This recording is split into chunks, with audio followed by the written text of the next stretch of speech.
Have you ever reached a point where your soul whispered, not in words, but in exhaustion, not rage, not grief, just a silence, a deep, aching silence that told you, this isn't it.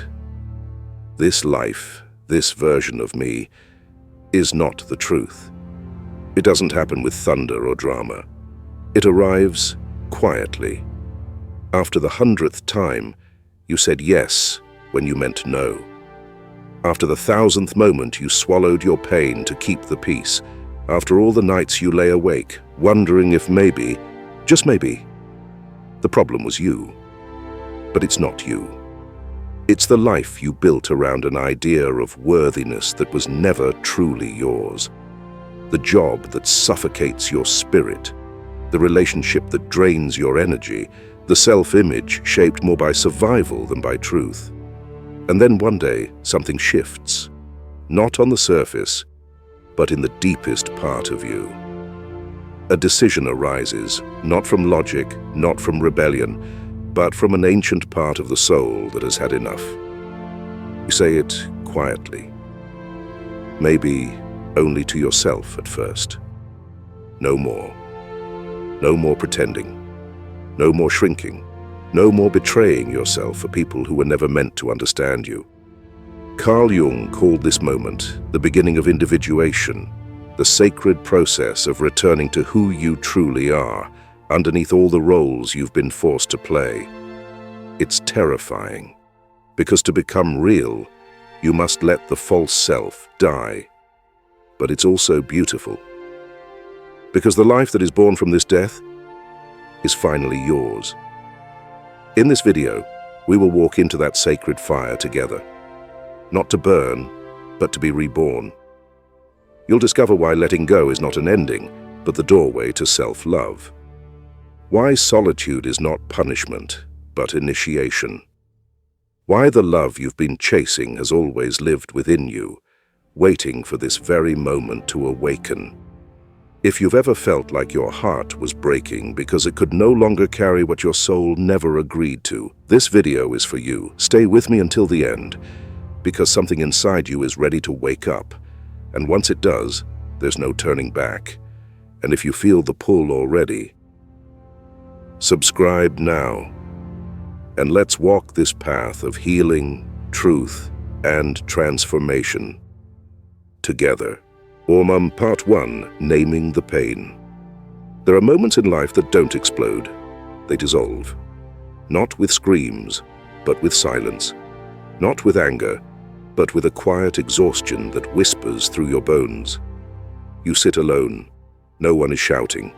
No one is leaving. And yet, something inside you breaks. It's not a breakdown. It's a breakthrough. A soul that's grown tired. Tired of pretending, tired of pleasing, tired of carrying what was never yours. You realize you've spent years living a life shaped by the expectations of others. You stayed in relationships that drained you. You played roles that never fit. You silenced your intuition just to keep the peace. Somewhere along the way, you told yourself, if I'm good enough, patient enough, loving enough, they'll finally treat me the way I deserve. But they didn't. They just got used to the version of you that never said no. And so you stayed. You stayed in jobs that killed your passion. You stayed in friendships that belittled your worth. You stayed in cycles of maybe tomorrow will be different, even though your heart knew better. You betrayed yourself, not because you were weak, but because you loved. You loved stability. You loved familiarity. You loved so deeply, you were willing to abandon your truth to preserve the illusion of safety. And here's the hardest part. You knew. You knew in your gut, in your breath, in your chest, that something wasn't right. You smiled while your spirit whispered, I don't belong here. Each time your intuition tried to speak, you turned away. Each time the truth rose inside you, you swallowed it whole. But do you feel it now? That numb ache in the center of your chest.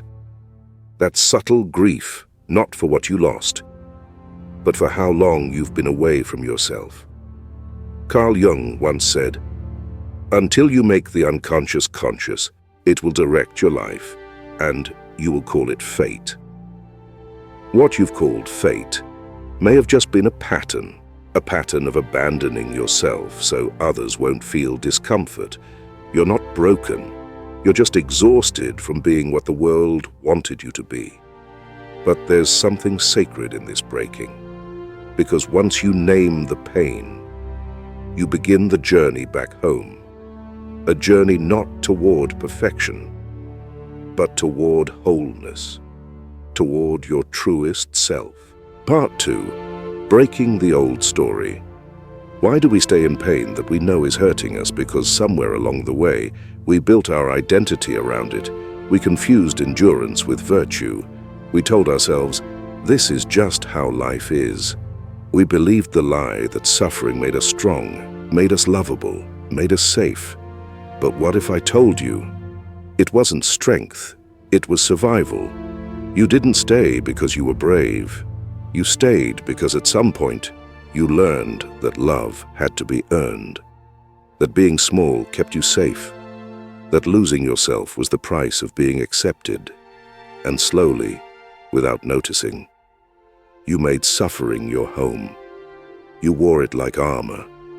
You stitched your worth to how much pain you could carry without complaining. You mistook silence for peace. You mistook endurance for love. We become loyal to our wounds. We defend the people who hurt us.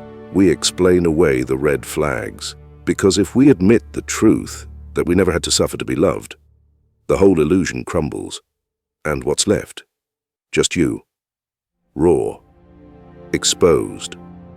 Without the story. That's terrifying, isn't it?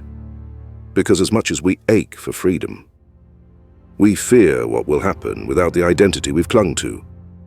If I let go, will I be alone?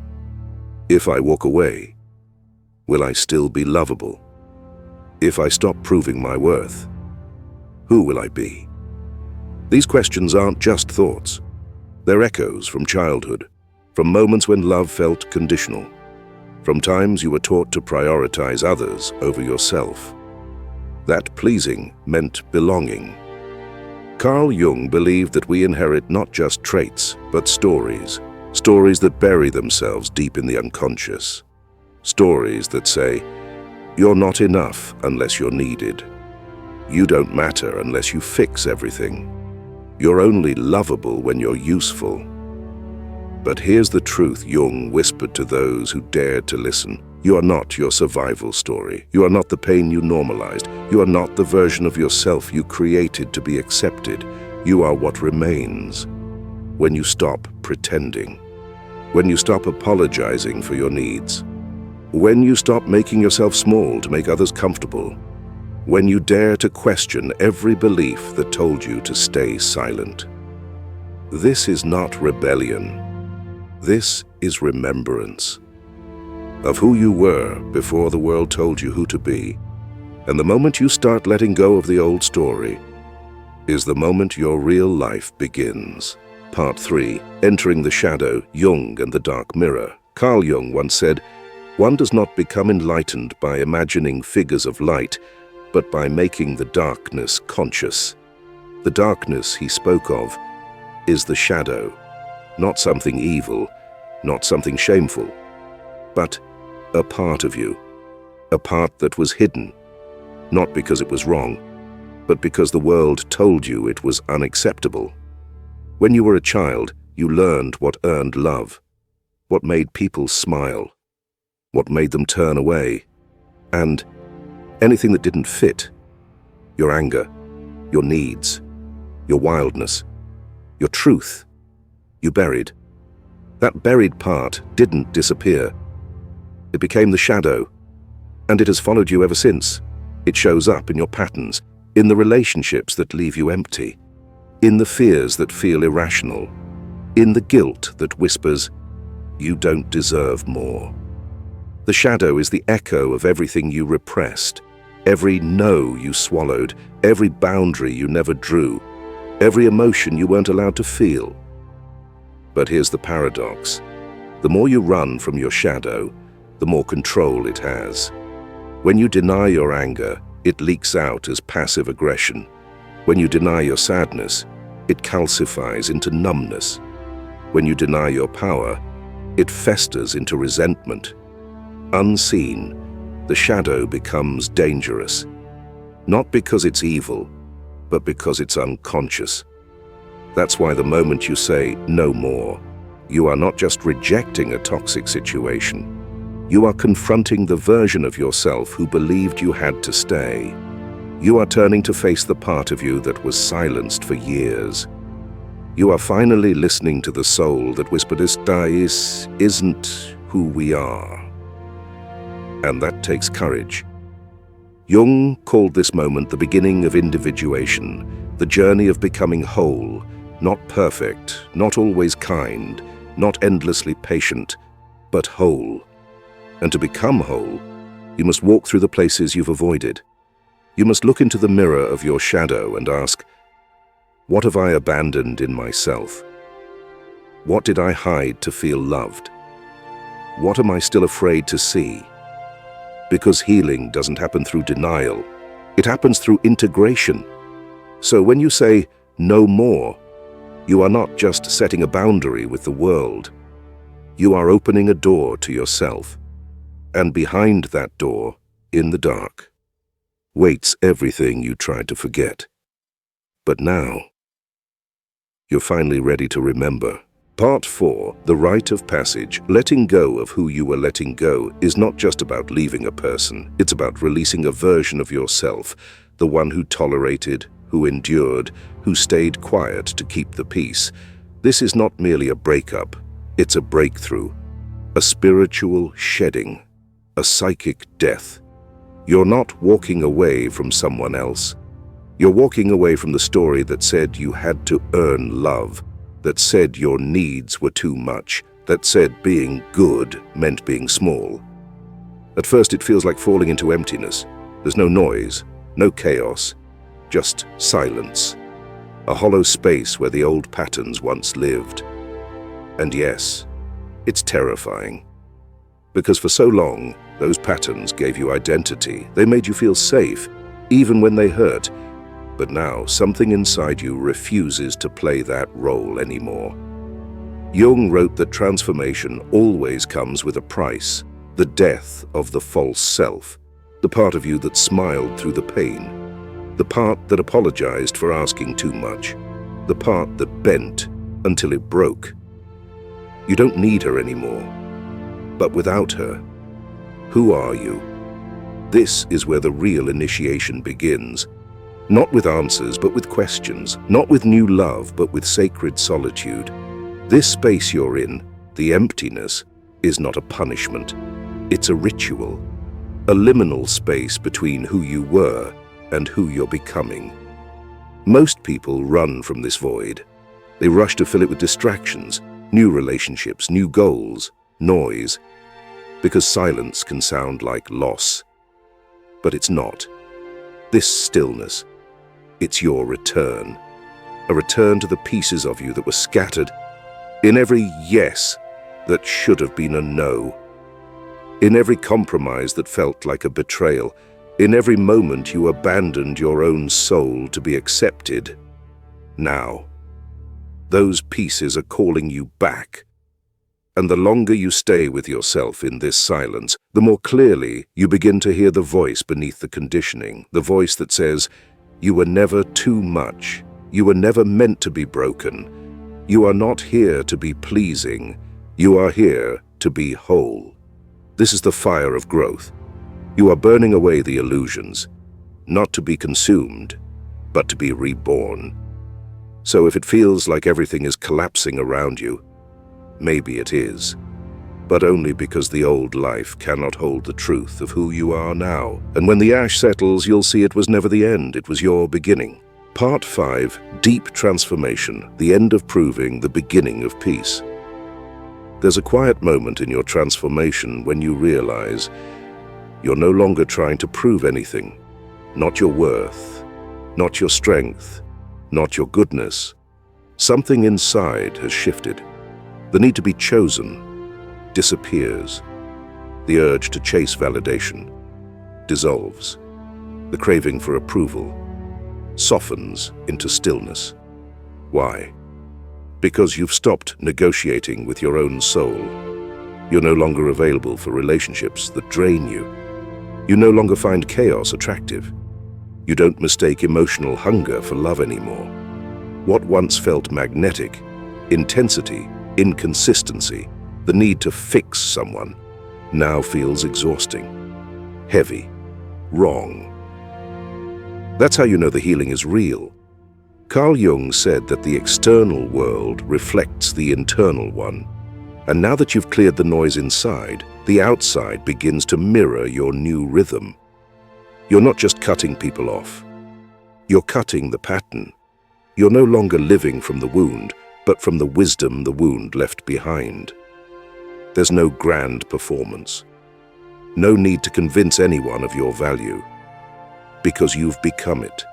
Now you move from a grounded place. Your yes is wholehearted. Your no is clear. Your boundaries aren't walls. They're windows with locks. The connections you attract now feel different. There's no chasing, no guessing, no games. There's resonance. There's mutual respect. There's a calm frequency that doesn't need to shout to be felt. This is the power of returning to your inner truth. You attract peace not because you're lucky, but because you've become it. You attract honesty not because others changed, but because you stopped lying to yourself. The people who once confused you, triggered you, who fed off your uncertainty, they simply stop showing up. Why? Because their chaos has nowhere to land. You've unplugged the cord that used to feed it. You are no longer a match for relationships built on self-abandonment. Now, everything flows from a different place. Wholeness. And from that place, there is no more proving, just presence. There is no more pleasing, just peace. And the best part, you didn't force it. You remembered it. You returned to it because it was always there. Waiting. Self-love is not a fleeting feeling. It's not the rush you get when you look good in the mirror. It's not the I'm fine mask you wear when life seems to go your way. Self-love is a foundation. It's the quiet knowing that you will stay with yourself, even when others walk away, even when no one understands you, even when you feel far from perfect. It is the strength that whispers, I will never abandon myself again. This is the final truth. Love is not something you chase in others. It's something you become. If you've ever lost yourself in a relationship, shrunk your worth to keep someone close, or begged for crumbs because you were afraid to be alone, then self-love is your journey home. It doesn't arrive with fireworks. There's no theme song. It's just you and the truth you were once terrified to face. You begin to see clearly. No one can give you the love you refuse to give yourself. No one can fill a void you're too afraid to explore. And then when you finally rise, or when you say no more, when you set boundaries, walk away and stop apologizing for your truth, everything begins to shift. Not because the universe suddenly favors you, but because you changed your frequency. You no longer attract what shrinks you. You no longer feed the patterns that drain you. You no longer need love, because you are love. This transformation isn't instant. It comes after countless nights crying in silence, after failures, after quiet moments when you didn't recognize yourself anymore. And yet, you rose, not in rage, but in compassion, not to prove your worth, but to finally live it. That is how you know. You've grown. You don't have to scream to be heard. You don't have to chase to be chosen. You simply show up, as you are. Whole, honest, enough. Real love isn't about someone else choosing you. It's about you choosing you. So, if you've made it this far, if this message touched something deep inside, drop a comment below. I choose myself. Because when you do, you don't just shift your mindset, you shift the entire vibration of your life. And that is where the real magic begins.